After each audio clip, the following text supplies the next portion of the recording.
নমস্কাৰ মৰমৰ ছাত্ৰ ছাত্ৰীসকল MKM ৱৰ্ল্ডলৈ পুনৰবাৰ সকলোকে স্বাগতম জনাইছোঁ।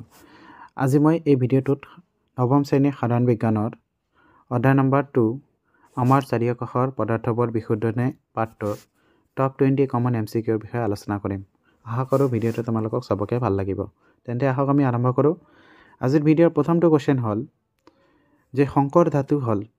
তো সংকৰ ধাতু কি এবিধ মিশ্ৰণ হয়। কিহৰ মিশ্ৰণ? দুই বা ততোধিক ধাতুৰ সমসত্ৰ মিশ্ৰণক আমি কি বুলি কওঁ? সংকৰ ধাতু কওঁ। তো অপশ্যন বি হ'ব আমাৰ কি কাৰেক্ট। নেক্সট কুৱেশ্যনটো হ'ল আমাৰ যে পিতলৰ সংযুতি হ'ল।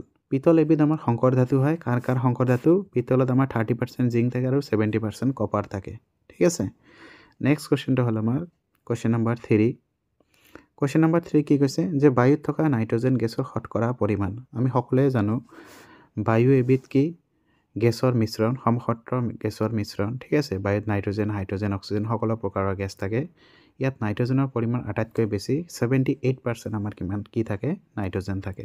নেক্সট কুৱেশ্যনটো হ'ল আমাৰ কুৱেশ্যন নম্বৰ 4 যে মেগনেছিয়া দুগ্ধ তলৰ কোন প্ৰকাৰৰ দ্ৰব্য? তো মেগনেছিয়া দুগ্ধ একচুৱেলি ইয়াক কি বুলি কোৱা হয়? সল বুলি কোৱা হয়। ঠিক আছে। নেক্সট কুৱেশ্যনটো হ'ল আমাৰ কুৱেশ্যন নম্বৰ 5। কুৱেশ্যন নম্বৰ 5 কি কৈছে আমাৰ? যে গাখীৰৰ পৰা মাখন পৃথকীকৰণত ব্যৱহাৰ কৰা হয়। তোমালোকে মনত ৰাখিবা গাখীৰৰ পৰা মাখন পৃথক কৰিবলৈ সদায় অপকেন্দ্ৰিক পদ্ধতি ব্যৱহাৰ কৰা হয়। নেক্সট কুৱেশ্যনটো হ'ল আমাৰ কুৱেশ্যন নম্বৰ 6। কুৱেশ্যন নম্বৰ 6 কি কৈছে? যে তলৰ কোনটো ধাতুকল্পৰ উদাহৰণ নহয়? তো তোমালোকে মনত ৰাখিবা জাৰ্মেনিয়াম ধাতুকল্প হয়। ঠিক আছে। আমাৰ সিলিকন ধাতুকল্প হয়। বৰনো কি হয়? আমাৰ ধাতুকল্প। কিন্তু অক্সিজেন আমাৰ অধাতু। যেহেতু কৈছে তলৰ কোনটো ধাতুকল্পৰ উদাহৰণ নহয়, তো অপশ্যন সি হ'ব আমাৰ কি কাৰেক্ট। অক্সিজেন আমাৰ ধাতুকল্প নহয়। অক্সিজেন কি হয়? এটা অধাতু হয়। নেক্সট কুৱেশ্যন হ'ল আমাৰ কুৱেশ্যন নম্বৰ 7। কুৱেশ্যন নম্বৰ 7 কি কৈছে? যে তলৰ কোনটো এটা ধাতৱীয় দ্ৰুতি সম্পন্ন অধাতু? ধাতৱীয় দ্ৰুতি কি? যে ধাতুৰ পৃষ্ঠবোৰ সদায় কি হয়? চিকমিকিয়া গুণ সম্পন্ন হয়। ইয়াকে কি বুলি কোৱা হয়? ধাতৱ দ্ৰুতি বুলি কোৱা হয়। কিন্তু অধাতুবোৰ পৃষ্ঠ সাধাৰণতে কি চিকমিকিয়া নহয়। অৰ্থাৎ অধাতুবোৰ কি ধাতৱীয় দ্ৰুতি গুণ নেদেখুৱায়। কিন্তু এনেকুৱা এটা অধাতু আছে যি কি ধাতৱীয় গুণ দেখুৱায়, ধাতৱীয় দ্ৰুতি গুণ দেখুৱায়। সেইটো কি আমাৰ? সেইটো হ'ল আমাৰ কি আয়োডিন। একমাত্ৰ আয়োডিন অধাতু আছে যিয়ে কি ধাতৱ দ্ৰুতি দেখুৱায়। নেক্সট কুৱেশ্যন হ'ল আমাৰ কুৱেশ্যন নম্বৰ 8 যে তলৰ কোনটো এটা তৰল ধাতু? তো ধাতুবোৰ সাধাৰণতে কি হয়? সাধাৰণ উষ্ণতাত আমি গোটা অৱস্থাত পাওঁ। কিন্তু এনেকুৱা এটা ধাতু আছে যাক আমি সাধাৰণ উষ্ণতাত জুলীয়া অৱস্থাত পাওঁ বা তৰল অৱস্থাত পাওঁ। সেইটো আমাৰ কি পাৰা ধাতু। ইয়াৰ সংকেত হ'ল কি Hg। ইয়াক আমি মাৰ্কাৰী বুলিও কওঁ। নেক্সট কুৱেশ্যনটো হ'ল আমাৰ কুৱেশ্যন নম্বৰ 9। কুৱেশ্যন নম্বৰ 9 কি কৈছে? যে এলকহল আৰু আয়োডিনেৰে গঠিত দ্ৰব্যক কি বুলি জনা যায়? তো তোমালোকে মনত ৰাখিবা এলকহল আৰু আয়োডিনেৰে গঠিত দ্ৰব্যক কি বুলি কোৱা হয়? টিংচাৰ আয়োডিন বুলি কোৱা হয়। এইটোক আমি এণ্টিছেপ্টিক হিচাপে ব্যৱহাৰ কৰিব পাৰোঁ। ক'ৰবাত কাটি গ'লে আমাৰ ডেটল যেনেকৈ আমি ব্যৱহাৰ কৰোঁ, ঠিক সেইদৰে টিংচাৰ অফ আয়োডিনে আমি ব্যৱহাৰ কৰিব পাৰোঁ। নেক্সট কুৱেশ্যনটো হ'ল আমাৰ কুৱেশ্যন নম্বৰ 10। কুৱেশ্যন নম্বৰ 10 কি কৈছে? যে তলৰ কোনটো ধাতু হাতৰ তলুৱাত ল'লে গলি যায়? ঠিক আছে। তো ধাতুবোৰ সাধাৰণতে কি হয়? আমাৰ গোটা পদাৰ্থ হয়। কিন্তু এনেকুৱা এটা ধাতু আছে যি আমি কি থৈ দিলে সাধাৰণ উষ্ণতাত হাতৰ তলুৱাত যদি ৰাখোঁ এইটো কি হ'ব? গলি যাব। তো এইটো আমাৰ কি চিজিয়াম ধাতু। নেক্সট কুৱেশ্যনটো হ'ল আমাৰ কুৱেশ্যন নম্বৰ 11। কুৱেশ্যন নম্বৰ 11 কি কৈছে? যে তলৰ কোনটো এটা ৰাসায়নিক পৰিৱৰ্তন? ঠিক আছে। তো তোমালোকে মনত ৰাখিবা ৰাসায়নিক পৰিৱৰ্তন কি? যেতিয়া কোনো এটা পৰিৱৰ্তন আমাৰ কি পাৰ্মানেণ্ট হয়। অৰ্থাৎ কি যে কিবা এটা বস্তু আমি ল'লোঁ আৰু বস্তুটো পৰিৱৰ্তন হৈ নতুন কিবা এটা বস্তু হ'ল, এইটো আগৰ অৱস্থালৈ ঘূৰি নাহে। মই যদি তোমালোকক কওঁ যে বৰফ এটুকুৰা যদি আমাৰ কি হয়? গলি পানী হয়, এইটো কি পৰিৱৰ্তন হ'ব? ভৌতিক পৰিৱৰ্তন হ'ব। কিয়নো কাৰণ বৰফ টুকুৰা গলি পানী হ'লে আকৌ থৈ দিলে পানীটো কি হ'ব? গোট মাৰি বৰফ হ'ব পাৰিব।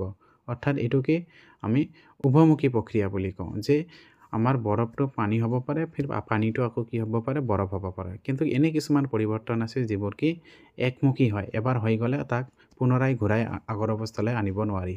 সেইবোৰক কি বুলি কোৱা হয়? আমাৰ ৰাসায়নিক পৰিৱৰ্তন বুলি কোৱা হয়। আৰু ৰাসায়নিক পৰিৱৰ্তনত কি হয়? আমাৰ ৰাসায়নিক পৰিৱৰ্তনত এটা নতুন পদাৰ্থ সৃষ্টি হয়। ঠিক আছে। তো ইয়াত যিমানবোৰ উদাহৰণ আমাক দিয়া আছে, তো ইয়াত ৰাসায়নিক পৰিৱৰ্তন কোনটো? লোত মামৰে ধৰা। আমি যদি লো টুকুৰা এটুকুৰা পেলাই থৈ দিওঁ তাতে কি হয়? মামৰ ধৰে। এই পৰিঘটনাটো কি পৰিঘটনা? এইটো ভৌতিক পৰিৱৰ্তন নহয়, এইটো কি ৰাসায়নিক পৰিৱৰ্তন। নেক্সট কুৱেশ্যনটো হ'ল আমাৰ কুৱেশ্যন নম্বৰ 12 যে তলৰ কোনটো এটা তৰল অধাতু? অধাতুবোৰ আমি তিনিটা অৱস্থাত পাওঁ সাধাৰণতে গটা অৱস্থা, জলীয় অৱস্থা আৰু গেছীয় অৱস্থা। এনেকুৱা এটা অধাতু আছে যিটো আমি তৰল বা জলীয় অৱস্থাত পাওঁ, সেইটো হ'ল কি আমাৰ ব্ৰমিন। নেক্সট কুৱেশ্যনটো হ'ল আমাৰ কুৱেশ্যন নম্বৰ 13। কুৱেশ্যন নম্বৰ 13 কি কৈছে যে তলৰ কোনটো এটা মিশ্ৰণৰ উদাহৰণ। ঠিক আছে, তো সাগৰৰ পানী কি আমাৰ মিশ্ৰণৰ উদাহৰণ। তো সাগৰৰ পানীত নিমখ থাকে, তাৰ লগতে পানী থাকে, তো পানী আৰু নিমখৰ যিটো মিশ্ৰণ সেইটোক আমি দ্ৰৱ বুলি কওঁ। আৰু নেক্সট কুৱেশ্যনটো হ'ল আমাৰ কুৱেশ্যন নম্বৰ 14। কুৱেশ্যন নম্বৰ 14 কি কৈছে যে তেজত থকা ঔষধীয় দ্ৰব্য পৃথকীকৰণত ব্যৱহাৰ কৰা হয়। আমি সকলোৱে জানো আমি ব্লাড টেষ্ট কৰোঁ, হয়নে নাই, যে কাৰো কিবা বেমাৰ হ'লে আমি কি কৰোঁ, ব্লাড টেষ্ট কৰোঁ। তো এই ব্লাড টেষ্টটো কৰি পেলাই আমি গম পাওঁ যে ব্যক্তিজনৰ কিবা বেমাৰ হৈছে নেকি। তো এইটো পৰিঘটনা একচুৱেলি কেনেদৰে কৰা হয়, এইটো আমি বৰ্ণলেখন পদ্ধতিৰ দ্বাৰা কৰোঁ। কি পদ্ধতিৰ দ্বাৰা কৰোঁ এইটো আমি বৰ্ণলেখন পদ্ধতিৰ দ্বাৰা কৰোঁ। নেক্সট হ'ল আমাৰ কি কুৱেশ্যন নম্বৰ 15। কুৱেশ্যন নম্বৰ 15 কি কৈছে যে তলৰ কোনটোৱে টিণ্ডেল প্ৰভাৱ বা টিণ্ডেল পৰিঘটনা দেখুৱায়। ঠিক আছে, এইটো হস্যইকাৰ হ'ব। ঠিক আছে, টিণ্ডেল পৰিঘটনা বা প্ৰভাৱ দেখুৱায়। তো তোমালোকে মনত ৰাখিবা যিবোৰ আমাৰ কলয়দীয় দ্ৰব্য সেইবোৰ কি টিণ্ডেল পৰিঘটনা দেখুৱায়। ঠিক আছে, নেক্সট কুৱেশ্যনটো হ'ল আমাৰ কুৱেশ্যন নম্বৰ 16। কুৱেশ্যন নম্বৰ 16 কি কৈছে যে তলৰ কোনটো উক্তি সত্য নহয়। আমাক 4টা পইণ্ট দি আছে, সেই 4টা পইণ্টৰ ভিতৰত কোনটো সত্য নহয় সেইটো আমাক বিচাৰি উলিয়াব দিছে। তো তোমালোকে চি পইণ্টটো চোৱা, কি কৈছে যে গাখীৰ টেঙা হোৱাটো এটা ভৌতিক পৰিৱৰ্তন। গাখীৰ টেঙা হোৱাটো এটা ভৌতিক পৰিৱৰ্তন নহয়, এইটো এটা কি ৰাসায়নিক পৰিৱৰ্তন। কাৰণ কি গাখীৰ যেতিয়া টেঙা হয় ই আৰু গাখীৰ হৈ নাথাকে, ই কিহত পৰিণত হয়, দৈত পৰিণত হয়। তো এইটো কাৰ দ্বাৰা হয়, লেক্টোবেচিলাছ নামৰ বেক্টেৰিয়াৰ দ্বাৰা সংঘটিত হয়। তো গাখীৰটো যদি এবাৰ দৈলৈ ৰূপান্তৰিত হয় তাক আমি পুনৰাই গাখীৰলৈ ঘূৰাই আনিব নোৱাৰোঁ। গতিকে এইটো কি হ'ব, এইটো আমাৰ এটা ৰাসায়নিক পৰিৱৰ্তন হ'ব। ঠিক আছে, তো কৈছে যে তলৰ কোনটো উক্তি সত্য নহয়। কৈছে গাখীৰ টেঙা হোৱাটো এটা ভৌতিক পৰিৱৰ্তন। গাখীৰ টেঙা হোৱাটো কেতিয়াও ভৌতিক পৰিৱৰ্তন হ'ব নোৱাৰে, এইটো সদায় কি হ'ব, ৰাসায়নিক পৰিৱৰ্তন হ'ব। তো এইটো আমাৰ কি সত্য নহয়। নেক্সট কুৱেশ্যন আমাৰ কুৱেশ্যন নম্বৰ 17। কুৱেশ্যন নম্বৰ 17 কি কৈছে আমাক যে তলৰ কোনটো বিদ্যুতৰ সুপৰিবাহী অধাতু। ঠিক আছে, তো ধাতুবোৰ সাধাৰণতে কি হয়, বিদ্যুতৰ সুপৰিবাহী হয়, অৰ্থাৎ ধাতুবোৰৰ মাজেৰে বিদ্যুৎ শক্তি পাৰ হৈ যাব পাৰে। কিন্তু অধাতুবোৰ কি হয়, বিদ্যুতৰ সুপৰিবাহী নহয়। কিন্তু এনেকুৱা এটা অধাতু আছে যি কি বিদ্যুতৰ সুপৰিবাহী, অৰ্থাৎ যাৰ মাজেৰে কি আমি বিদ্যুৎ শক্তি পঠাব পাৰোঁ। তো সেইটো কি সেইটো হ'ল আমাৰ কি গ্ৰেফাইট।